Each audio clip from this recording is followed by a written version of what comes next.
Esiet sveicināti, mēs turpinām apkopot viedokļus par to, kāda tad ir Latvijas politika 2013. gada pavasarī. Šoreiz mana sarunas biedrs ir politologs Ivars Ījabs. Labdien, Ivar! Labdien! Prezidents ir pateicis pavisam nesen, ka situācija koalīcijā ir dramatiska. Un nācis klajā arī ar dažiem priekšlikumiem, kā varbūt valsts pārvalde mums uzlabot. Ko jūs par to visu domājat? Par to dramatiskumu, droši vien, ka prezidentam ir tiesības uz šādiem emocionāliem izteikumiem, bet ir skaidrs, ka viņi nav varbūt ne ar ko īpaši dramatiskāka nekā kaut kāda pēdējo 5 gadu laikā vidēji.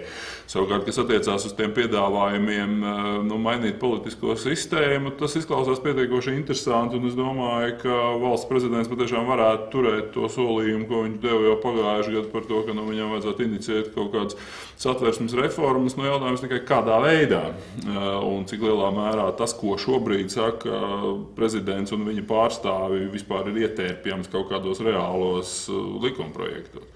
Bet tās, ko viņš piedāvā, ir diezgan nopietnas izmaiņas, kas varētu arī mūsu politisko sistēmu diezgan mainīt.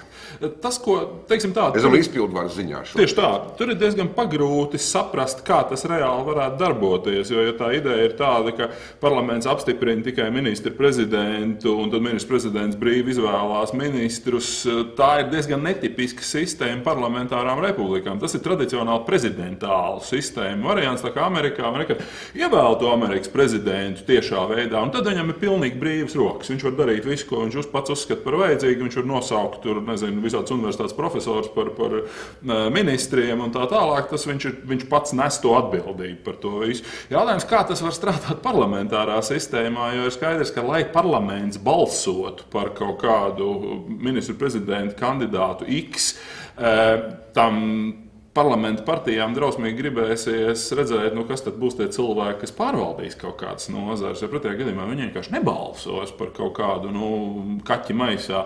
Līdz ar to tur ir droši vien, ka kaut kādi varianti ir iespējami, bet es domāju, ka tas, kas šobrīd ir izskanējis, ir drīzāk vienkārši tāds, sākums garākai un plašākai diskusijai. Tāda izlūkošana varbūt mazliet. Iespējams, jā. Tur, man liekas, ka to vajadzētu arī skatīt tajā kontekstā, ko savulaik arī paša prezidenta konstitucionālo tiesību komisija taču arī tika izvirzījusi dažādas politiskās sistēmas reformas variantus. Tas gan bija kaut kāda, man šķiet, ka 2 gadu atpakaļ, kur viņi teica kaut ko pavisam citu. Viņi teica, ka īstenībā valsts prezidenta funkcija ir jāstiprina, iespējams jādod viņam tiesības ne tikai nosaukt ministru prezidentu, bet arī viņu atsaukt, iespējams apstiprināt atsevišķus ministrus. Tā tālāk, bet tas viss ir pagaidām vēl tādā ļoti, ļoti zaļā fāzē. Tad, kad tas, Parunāsim par koalīciju, kas, protams, nav ģimene, kur ideālā variantā valda harmonija un laime. Koalīcija tomēr ir sapulcējušies cilvēki, kas ir spiesti būt kopā vienkārši. Bet vai jums nešķiet, ka šī gada pavasarī tomēr tās pretrunas, kas ir koalīcijas partiju starpā, tomēr kaut kā nāk vairāk uz āru? Es šeit domāju par balsojumu par satiksmes ministru, kurā nebalsoja koalīcijas dažs atsevišķi deputāti. Šis te neveiksmīgais demisijas pieprasījums, ko lūdzu Nacionāla apvienība, gribēja pieprasīt iekšlietu ministriju demisiju. Īsāk sakot, prezidentam varbūt ir daļa taisnības, ka tur jau, labi, kur tur ģimene, tur jau ir diezgan komunālais dzīvoklis. Teiksim, tas ir droši vien jautājums par to, ka viņi viens otru nemīl. Tas ir pavisam skaidrs un arī nav jāmīl. Jautājums, vai viņi ir spējīgi konsolidēt strādāt. Tas, kas manā skatījumā pirmkārt uztrauc valsts prezidents, ir visas stāsts par reformām un par to, ka lielos vilcienos jau neraugoties uz visām brašajām runām 11. gadā, ka tik reformēsies, tik būs, tāpēc, ka nav oligarhu. Īstenībā jau nekas diži nav mainījies. Mēs esam izdarījuši kaut kādas tur vairāk vai mazāk adekvātas lietas, kas saistās ar eiro ieviešanu, un tā tālāk. Kaut kas ir darīts attiecībā uz labklājību un uz pensijām, bet tās visas brašās reformas ir taiskaitā arī tai pašā augstākā izglītībā, par kurām tika runāts. Tur taču faktiski nekas nav noticis. Un prezidents jau stājoties amatā runāja par to, ka viņš gribētu arī tajā veikt kaut kādu savu pienesumu, kas attiecās uz tautsaimniecības veicināšanu. Acīm redzot, viņš redz, ka šobrīd tā vajadzība ir sabriedusi diezgan pamatīgi, jo tas koalīcijas līgums ir stīgi ņemot palicis sakal kārtējo reizi tāds vienkārši papīrītis, vai ne, kuram nav nekāda. Bet vai no tā var kāds mēs arī domāt, ka varētu būt tālajošākas sekas? Tālējošākas sekas ir tajā ziņā, ka varētu mainīties kaut kas pašā koalīcijā. Droši vien, ka kaut kādas izmaiņas tur ir iespējams un visdrīzāk arī būs, bet tas būs drīzāk jūnijas. Agrāk mēs par agri pēc runājam. Tieši tā. Pēc pašvaldību vēlēšanām tad tur kaut kas varētu būt. Ir skaidrs, ka atsevišķi ministri nejūtās sevišķi stabili savos krēslos, un tā koalīcija jau atsevišķos jautājumos, maigi izsagodījies, neturās kopā, bet tas tiek darīts tā pietiekoši publiski. Ne jau tas, ka vienkārši ir domstarpības, bet tas, ka tiek parādīts, kādi mēs esam brāši. No Nacionālās apvienības puses tas pietiekoši jauki izskanēja saistībā ar to Kozlovski un tā tālāk. Un tad pirksta kratīšana, it kā viņš nebūtu tās pašas valdības ministrs, kurā nacionāli paši strādā. Savukārt uz satiksmes ministra apstiprināšanu tas ir bišķiņi maigi izsekoties visā nesenajā Latvijas vēsturē pietiekoši liels skandāls, ka tiek apstiprināts satiksmes ministrs. Viens no lielajiem naudīgajiem ministriem tiek apstiprināts ar opozīcijas balsīm, neraugoties uz to, ka koalīcijas līgumā ir ierakstīts kaut kas pavisam cits. Bet jautājums, vai tas nozīmē, ka tas tagad viss bruks kopā, neizskatās. Kas tur varētu būt? Bet tādā gadījumā, ja jūs prognozējat, ka kaut kādas izmaiņas tur varētu būt, pieksim, kādā vidū, otrajā pusē, šīs pašas koalīcijas ietveros, vai ir arī iespējami dramatiskāki pagriezieni? Droši vien, ka ir iespējami arī dramatiskāki pagriezieni. Ir skaidrs, ka tas pirmais, kas visdrīzāk notiks, tā vismaz saka iekšējā izjūta, ir tas, ka pārstās eksistēt tādā politiskajā laukā tāds spēlētājs, kurš joprojām tiek uzskatīts par spēlētāju, kādā sauktā Reformu partija. Tāpēc, ka tur Reformu partijas frakcijā Saeimā šobrīd ir virkne ar cilvēkiem, kas grib turpināt politisko karjeru un kuri saprot, ka šitajā variantā, kā mēs to te redzam ar to 1,5% reitingu, tas īsti nav labi. Vai ne? Tad ir vai kaut kā baigi jāpārdomā vispār sava nākotne, vai tur ir kaut kāda tāda, kas grib vispār kaut ko darīt turpmāk, vai arī, ja tāda nav, tad ir jāpieslēdzās citām partijām. Tas lielais droši vien partneris ir vienotība, bet tikpat labi arī tur kaut kāda, kā mēs tur zinām. Bet emocionāli jau tas laikam ir grūti tā pateikt, ka šis kuģis ir nogrimis un kaut kur aiziet un mēģināt atrast glābšanas laivas. Bet es atvainojos, par to vajadzēja domāt tad, kad tas kuģis tika būvēts uz ātru roku tajā 11.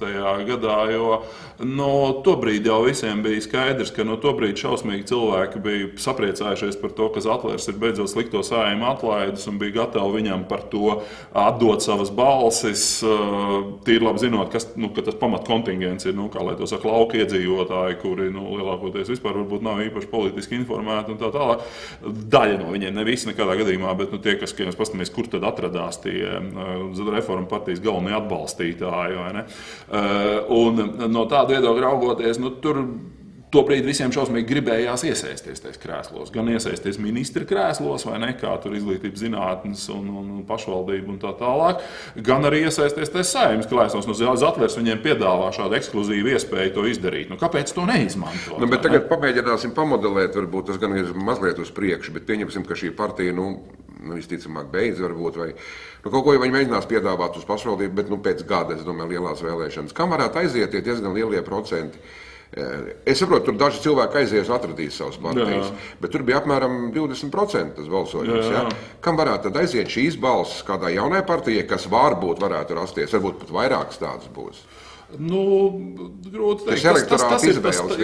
Ja mēs pieņemam, ka tas ir kaut kāds viens konsolidēts elektorāts, tad es domāju, ka tur ir droši vien kaut kāda daļa no viņiem ir jau šobrīd pievērsusies zaļiem zemniekiem, jo tie ir Reformu partijas elektorāts, lai gan viņas deputāti ir. Bet to jau laikam arī reitingi rāda, ka kaut kur jau zaļajiem. Tieši tā, zaļajiem iet uz augšu, un lai gan Reformu partija ir ārkārtīgi paši tie cilvēki ir no pilsētām pamatā, vai ne, tā teikt, kur laukos ir varbūt bijuši kādreiz vienkārši atpūsties, bet viņu galvenais elektorāts 11. gadā bija laucinieki ārpus lielajām pilsētām.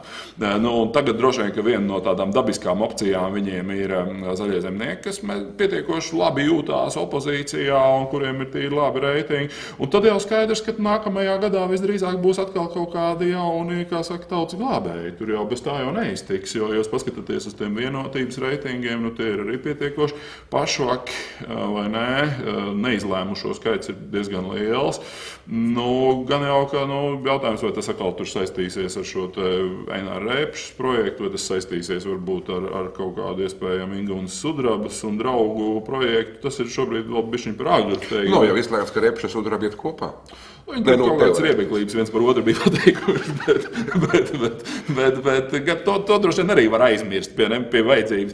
Un tā jau ir, diemžēl, tā Latvijas tradīcija, kas atjaunojās ļoti labi pēdējās Saeimas vēlēšanās, ka ļoti kārtīgi, pamatīgi daļa no balsīm, kāda vairāk kā piekdaļa, var paņemt jauns, tikko kā uzcirsts veidojums, kurš vienkārši saka, ka mēs esam labāki nekā visi iepriekšējie, mēs esam tīri un mēs glābsim tautu. Nākamajos 4 gados izrādās, ka nekāda tautas glābšana nenotiks, un tad viņi balso par kaut ko citu. Jā, un uz to brīdi viņi dabona, un tas ir tāds, kā saka, tās politiskās karjeras ir īsas, bet iekļūt tajā apritē uz mirkli ir ārkārtīgi vienkārši, vai ne tajā ziņā, ka tu vienkārši vari pateikt, mēs tagad izglābsim visus, un viss būs šausmīgi forši, vai ne? Tur runājot par to, ka, tā teikt, viss vecā elite ir oligārhi, ir maitas, ir zāgļi, mēs esam tagad tīri, mēs tagad visu sakārtosim.